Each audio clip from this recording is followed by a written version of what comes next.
I lived in their basement for 15 years so they could have the beautiful house upstairs. I gave them my life savings for the down payment, paid the bills they couldn't afford, and raised their children while they built their perfect lives.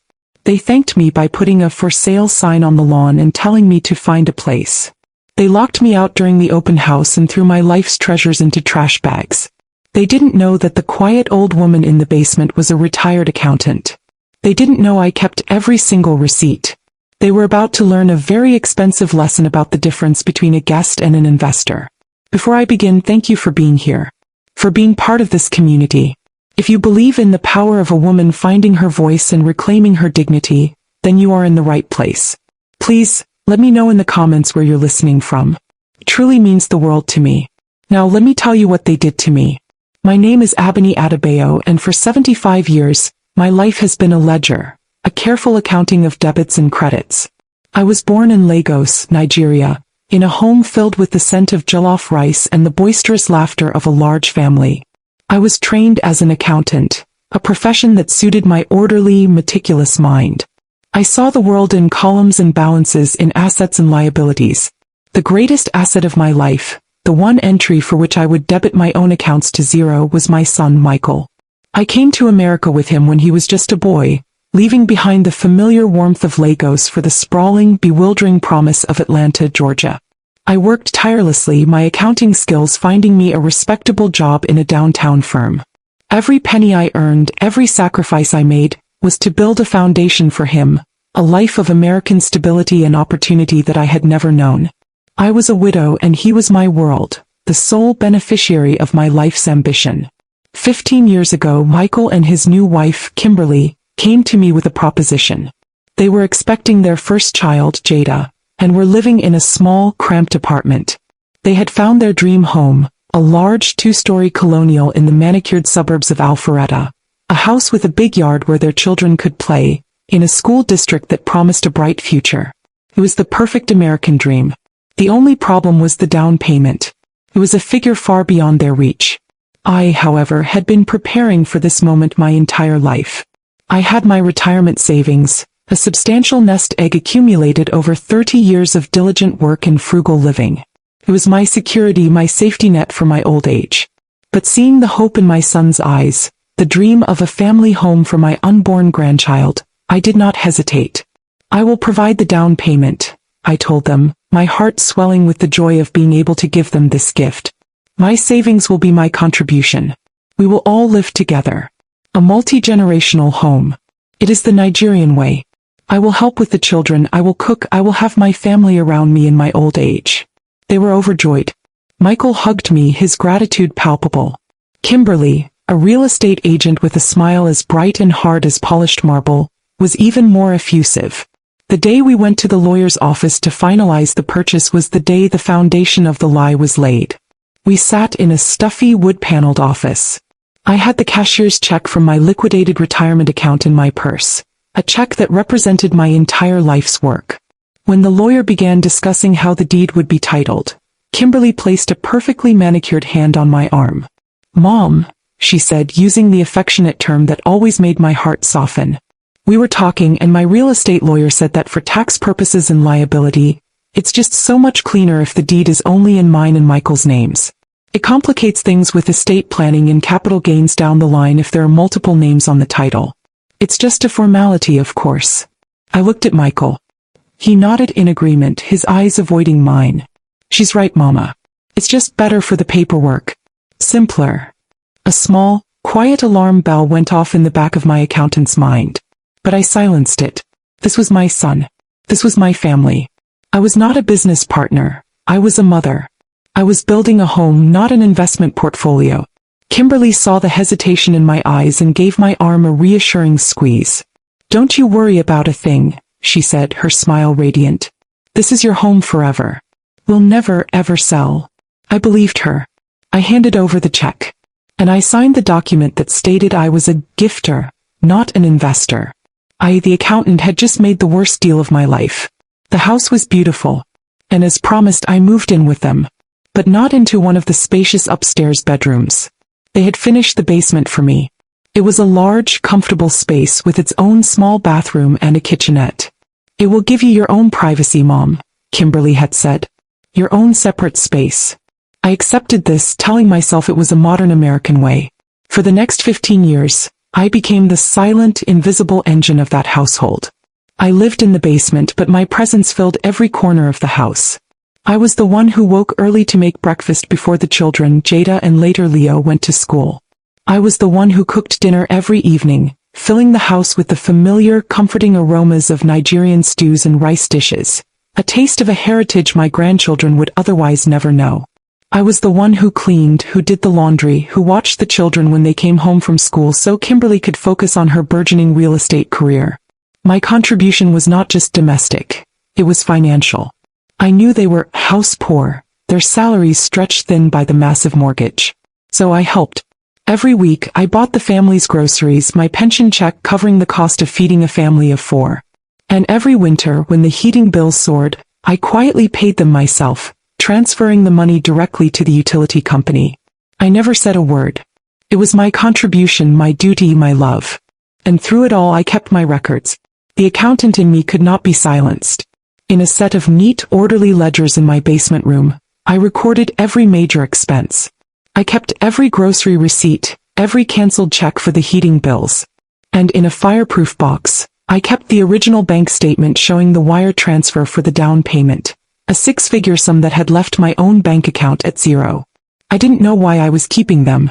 Perhaps it was just habit. Or perhaps, somewhere in the deep, quiet part of my soul, the accountant knew that one day, there would be a final reckoning.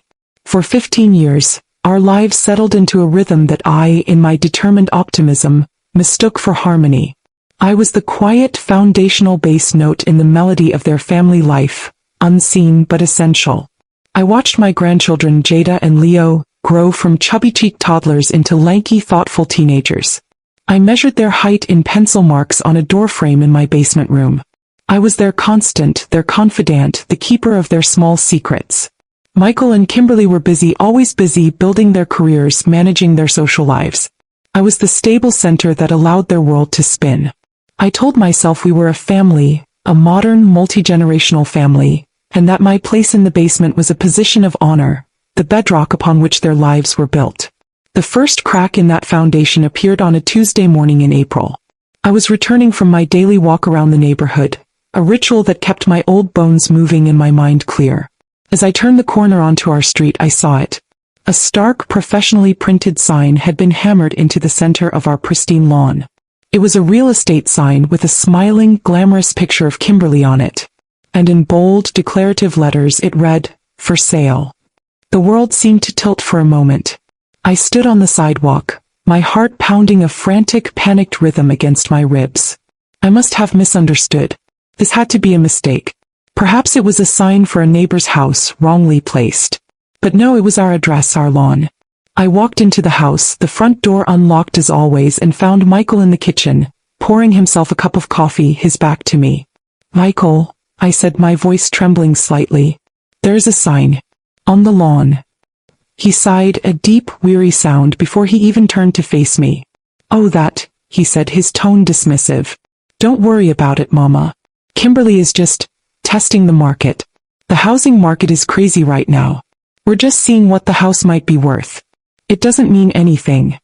"It means you are selling our home," I said, the words tasting like ash in my mouth.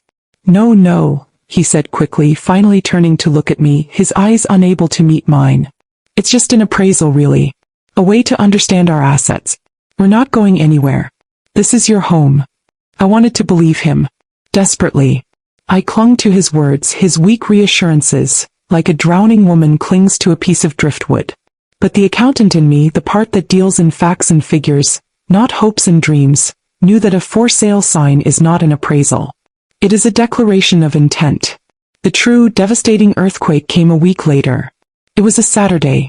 Michael and Kimberly had told me they were taking the children out for the day, a special family outing. "You should rest, Mama," Michael had said. "We'll be back this evening." I felt a pang of disappointment at being excluded, but I accepted it. I decided to take a longer walk than usual, heading to the small park at the edge of the subdivision. I sat on a bench watching the young families play, and I felt a profound sense of loneliness. When I returned to the house an hour later, something was wrong. The driveway was filled with unfamiliar, expensive cars. I walked up the front path, my keys in my hand, and tried to open the door. It was locked. The deadbolt was thrown. I peered through the sidelight window, and my blood ran cold. The house was filled with strangers. Well-dressed couples were wandering through the living room, peering into the dining room, their faces critical, appraising. And leading them, her voice a smooth, professional purr, was Kimberly. She was giving a tour. It was an open house. An open house they had deliberately sent me away for and then locked me out of. I stood there on my own front porch, a ghost at my own wake. I was invisible.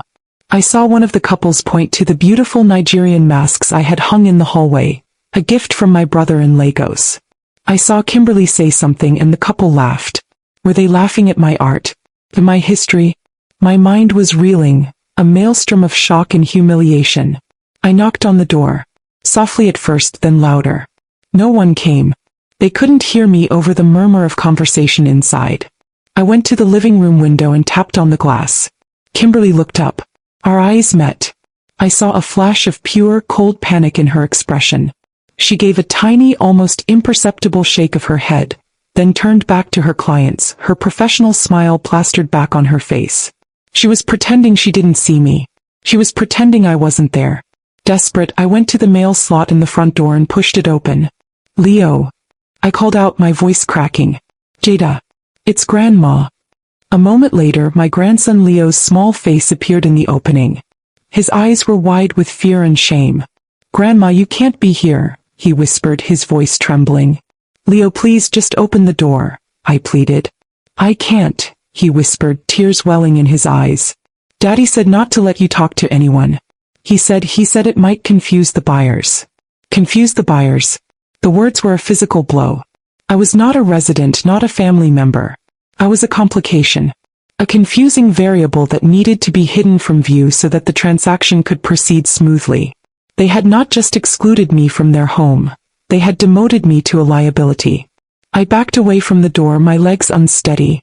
I stumbled down the porch steps and stood on the sidewalk, watching as strangers appraised the life I had built, the home I had paid for.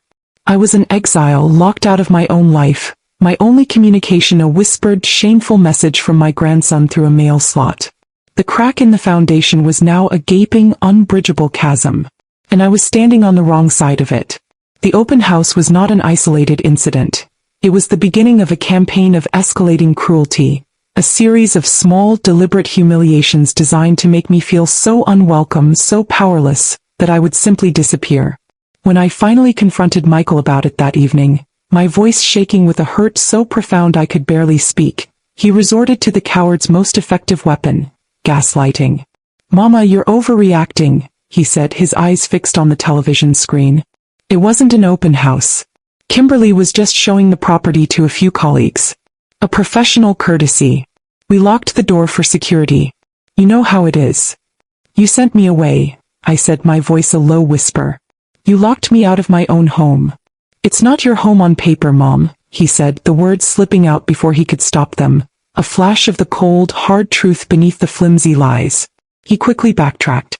I just mean we have to be careful. You can't be too safe these days. He refused to discuss it further, turning the volume on the television up, effectively ending the conversation. The next day I went down to my basement sanctuary to find it had been violated. The small, orderly space that had been my refuge for 15 years was in chaos. In the corner where my small wardrobe and dresser used to be, there was now a pile of black industrial-sized trash bags. My heart seized. I walked over and tore one open. Inside, my clothes were stuffed, wrinkled, and crammed together without care. I opened another. My photo albums, the ones filled with pictures of my late husband, of Michael as a boy, of my parents in Lagos. They were just thrown in, their corners bent, their covers scuffed. I frantically opened the third bag, and the air left my lungs. On top of a pile of my shoes lay my Bible, the one my mother had given me when I left for America, its worn leather cover soft as silk. It was just tossed in, its pages bent, treated like any other piece of household clutter. It was a desecration. Kimberly appeared at the top of the basement stairs, a cup of coffee in her hand, her expression one of bland indifference.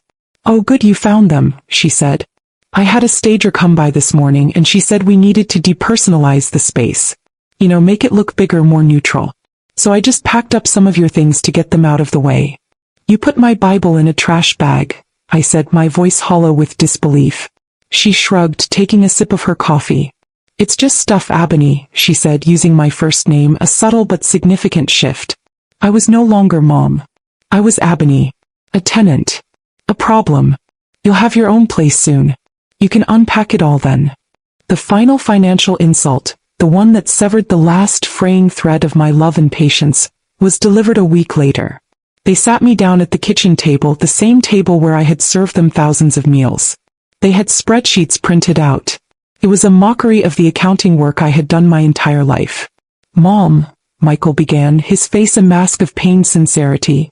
We've been running the numbers, and with the house on the market we have to be really careful with our expenses. The utility bills are just astronomical. Kimberly chimed in, her voice dripping with false sympathy. We know you're on a fixed income, but we were thinking just for the last month or two until the house sells, it would only be fair if you contributed a little something for rent. To help cover your share of the utilities you're using. I stared at them. I, who had paid for every drop of heating oil that had warmed this house for 15 winters. I, who had paid for the electricity that powered their televisions and their computers. I, who had bought the very food on their table every single week. They were asking me for rent. You've been staying here for free for years after all, Kimberly added, her voice as sharp and as cutting as a shard of glass. That was it. That was the moment the heartbroken mother died and the accountant was resurrected.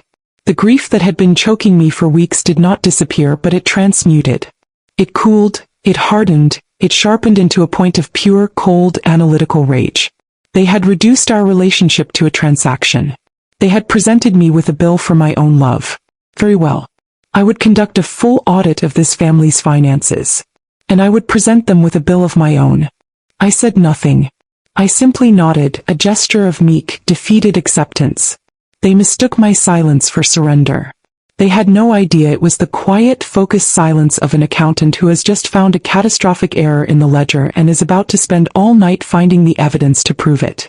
I went down to my basement, past the black bags filled with my life, and I went to the locked, fireproof box in the back of my closet. I opened it and I took out my own ledgers. The real ones. The ones that told the true story of who had paid for this house. The audit was about to begin. In the weeks that followed, I became a ghost in my own home, a silent, watchful presence they had already written off. My apparent defeat was the perfect camouflage. They saw a quiet old woman shuffling around the basement, resigned to her fate. They had no idea that in that basement a war room was being established. The accountant in me, the part of my brain that had been dormant for so long, was now fully, thrillingly awake. My days took on a new secret rhythm. While the family was out, I would sit at the small desk in my room, my old ledgers spread out before me. They were my weapons. For 15 years I had recorded everything. Not out of suspicion but out of habit, the ingrained discipline of a woman who believes in the power of a balanced sheet. Now these habits became my salvation. I had the canceled checks for every heating oil delivery since they had moved in. I had the grocery receipts, thousands of them, a paper trail that documented every gallon of milk, every loaf of bread, every bag of rice I had purchased for their family. And I had the most important document of all, the original bank statement showing the wire transfer of my entire life savings to the escrow company for the down payment on this house. I spent hours with my calculator, my mind sharp and clear. I calculated the total amount of the down payment. I calculated the total of all the utility bills and grocery expenses I had covered. Then I went to the library and researched the appreciation of real estate in our specific Alpharetta zip code over the past 15 years. I cross-referenced it with the initial purchase price and the current listing price of the house. The numbers told a story far more powerful than any emotional appeal. My down payment, combined with my documented contributions to the household maintenance, accounted for a staggering 80% of the home's current market value. I had not been a guest. I had not been a tenant. I had been the primary investor, the silent majority shareholder in this family enterprise. They had been living in my house, not the other way around. Armed with this mountain of evidence, I made the most important call of my life. I did not call a family counselor. I called a lawyer. I found him through a Nigerian community network in Atlanta, a man named Tunde Okoro, a formidable attorney known for his fierce advocacy in cases of elder law and financial exploitation. I met him not in his fancy downtown office, but at a quiet coffee shop in a different part of town. I arrived with a single heavy briefcase. When he sat down, I did not begin with the story of my heartbreak of the trash bags of the open house. I began by opening the briefcase. I laid out the documents on the table one by one. The wire transfer statement, the ledgers, the stacks of canceled checks neatly bundled by year, the grocery receipts organized in chronological order. I presented him with my final spreadsheet, a single page that summarized 15 years of my financial life in this house, culminating in a final, undeniable number. He looked at the documents, his eyes sharp and intelligent, scanning each page. He picked up a bundle of checks, his expression unreadable. He spent 20 minutes in complete silence, absorbing the story the numbers told. I waited, my hands folded calmly in my lap. When he finally looked up at me, there was no pity in his eyes. There was something far better, respect, and a cold, controlled anger. "Mrs. Adebayo," he said, his voice a low, powerful baritone, "this is not a family dispute. This is a clear, textbook case of financial exploitation with meticulously documented evidence. They didn't just take advantage of your love. They took advantage of your money. And they made the fatal mistake of doing it to a brilliant accountant. What can we do?" I asked, my voice quiet. "We do not ask for your money back," he said, a slow, dangerous smile spreading across his face. "We do not sue for a percentage. We fight for the whole thing. We will argue for the imposition of a constructive trust. We will argue that because your funds were used to acquire the property under false pretenses, they have been holding the house in trust for you all along. We will fight for the title. We will fight for the house itself." The audacity of it took my breath away. It was a strategy so bold, so absolute, it had never occurred to me. "First," he said, leaning forward, his voice dropping to a conspiratorial whisper, "we let them proceed. Let them accept an offer on the house. Let them get to the closing table. The closer they get to the money, the more devastating the blow will be when we stop them." He laid out the plan. He would prepare the lawsuit and the petition for an emergency injunction to freeze the sale. We would wait until they had a signed contract from a buyer. Then, just days before they were set to receive their massive payday, we would strike. I left that coffee shop feeling a sense of power I hadn't felt in years. The quiet, invisible woman who lived in the basement was gone. In her place was the plaintiff, Abeni Adebayo, armed with a briefcase full of evidence and a lawyer who was ready for war. They had pushed me out of my home. I was about to prove I had owned it all along. The weeks that followed were a strange, surreal performance. I played the part of the defeated woman flawlessly. I packed my belongings, the ones that hadn't been relegated to trash bags, into cardboard boxes I found at the grocery store. I spoke to my son and daughter-in-law in quiet, monosyllabic sentences, my eyes downcast. I allowed them to believe they had won, that their campaign of quiet cruelty had succeeded. Their mood in turn became buoyant, almost giddy. They accepted a lucrative offer on the house from a young family, an offer that was well above their asking price. The closing date was set. Their payday was imminent. They were electric with the thrill of their impending windfall, chattering endlessly about the new, even larger house they planned to buy, the new cars, the European vacation. They spoke of these plans in front of me, completely oblivious, their words like salt in a wound I was no longer allowing myself to feel. The day the process server arrived was a masterpiece of timing. Michael and Kimberly were in the backyard, hosting a small celebratory barbecue for a few of their friends. They were laughing, drinking expensive wine, toasting to their own success. The server, a tall, impassive man, walked right past the party and knocked on the front door. I answered it. He handed me the thick envelope. "Abeni Adebayo?" he asked. I nodded. He handed me a second, identical envelope. "For Michael and Kimberly Adebayo." Pick them both. I walked through the house and out the back door into the middle of their party. The laughter died as I approached. I handed the envelope to Michael. "This is for you," I said, my voice clear and steady. He took it, a look of confusion on his face. He tore it open. I watched as his eyes scanned the legal document, his face draining of all color. I saw his hand begin to tremble. "What is this?" Kimberly asked, snatching the papers from his hand. I watched her read. I saw the moment her triumphant smile collapsed into a mask of pure, horrified disbelief. "An emergency injunction?" she shrieked, her voice shrill, attracting the attention of all their guests. "To freeze the sale? On what grounds?" I didn't need to answer. I simply turned and walked back into the house, leaving them standing there, exposed and humiliated in front of their friends, the legal document a testament to their own greed. The trap had been sprung. That night was the night of their planned goodbye dinner. They had booked a large table at a fancy, overpriced restaurant to celebrate the sale of the house with their closest friends. After the events of the afternoon, I had assumed they would cancel. But their pride, their need to maintain appearances, was stronger than their sense of dread. They went ahead with it, and they insisted I come. It was, I realized, to be my final public humiliation, a last chance for them to portray me as the dependent elderly mother they were so graciously helping to find a new place. I accepted. I dressed in a simple but elegant Nigerian lace dress, a garment of quiet dignity. When we arrived at the restaurant, the scene was exactly as I had expected. I was seated at the far end of the long, boisterous table, next to the high chair of a stranger's toddler. I was an afterthought, a piece of inconvenient luggage they had been forced to bring along. Throughout the dinner I was ignored. They laughed, they told stories, they drank champagne. Michael and Kimberly, despite the legal papers now sitting on their kitchen counter, put on a brave, triumphant performance. They spoke of their new chapter, their next adventure. They never once mentioned me. They never once looked my way.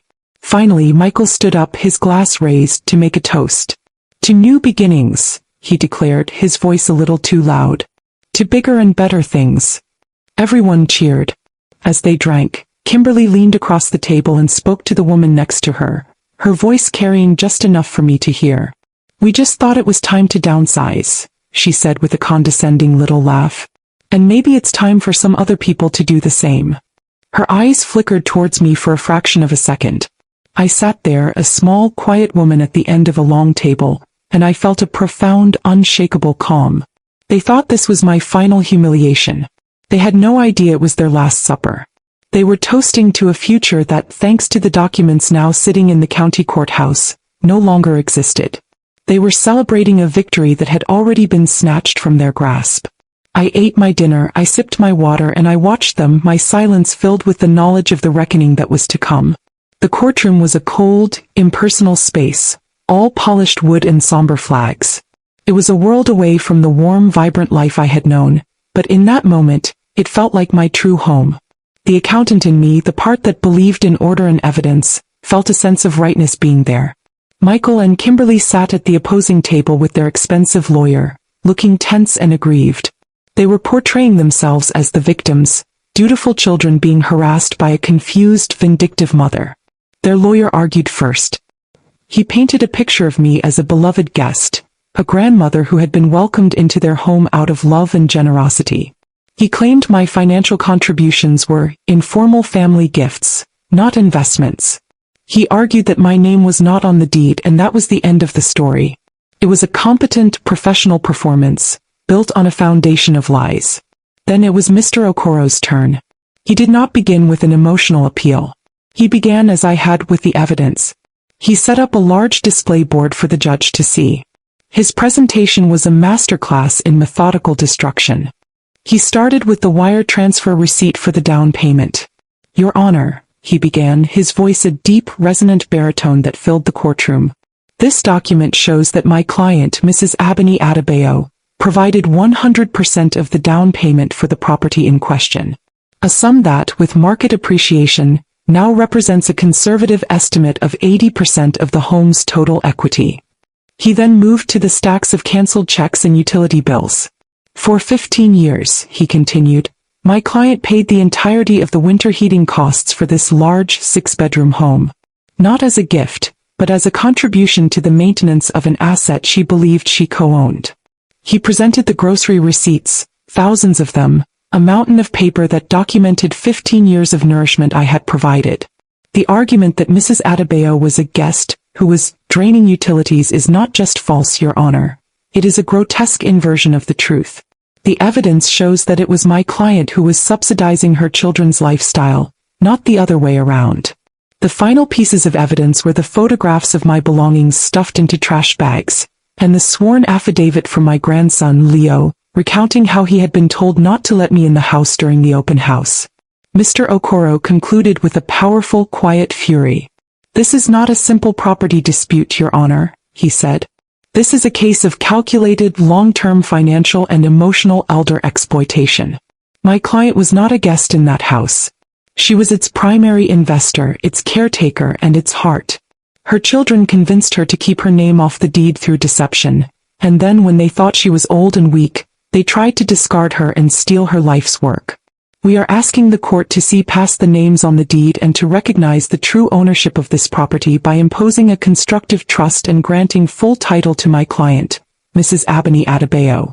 The judge, a stern, intelligent woman with eyes that missed nothing, looked from the mountain of evidence to Michael and Kimberly, whose faces had grown pale and slack. The verdict, when it came, was swift and decisive. "The court finds the evidence presented by the plaintiff to be overwhelming and compelling," she declared, her voice ringing with authority.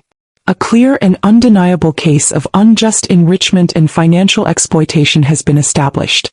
Therefore, this court imposes a constructive trust on the property. Full and unencumbered title is hereby granted to the plaintiff, Abeni Adebayo." A gasp went through the courtroom. Michael looked as if he had been physically struck. Kimberly simply stared, her mouth agape. It was over. They had lost. The next day I returned to the house. My house. Mr. Okoro was with me. I walked up the familiar path, my head held high. I used my own key to open the front door. Michael and Kimberly were in the living room, surrounded by half-packed boxes, their expressions a mixture of shock and sullen fury. Mr. Okoro handed them the official court order. "You have 30 days to vacate the premises," he said, his voice leaving no room for argument. Michael looked at me, his eyes pleading for the first time in years. "Mama, you can't do this to us. We're your family. Where will we go?" I looked at my son, the boy I had crossed an ocean for, the man who had locked me out of my own home. And I felt a profound, aching sadness but no pity. I had my final line ready. "You wanted me gone," I said, my voice quiet, but as unyielding as the Nigerian earth I came from. "Now I'm the only one allowed to stay." The epilogue of my American story was written in the months that followed. I did not move back into the house. It held too many ghosts. I hired a professional to sell it, and this time the transaction was swift and clean. With the proceeds, my financial future was secure, my life's work restored to me. My final act was not one of revenge, but of return. I stood at Hartsfield-Jackson Atlanta International Airport, a place I had passed through so many times, but this time was different. I held a one-way first-class ticket to Lagos, Nigeria. In my purse was my Nigerian passport and my American one. I was a citizen of two worlds, but my heart was finally going home to one. I was not running from anything. I was running toward something. Toward the scent of the sea in Cape Coast, toward the sound of my sister's laughter, toward a place where a mother is not a burden but a treasure. I had come to America to build a foundation for my son. I had succeeded. And now I was finally going home to build a life for myself. The ledger was balanced. The books were closed. And I was free.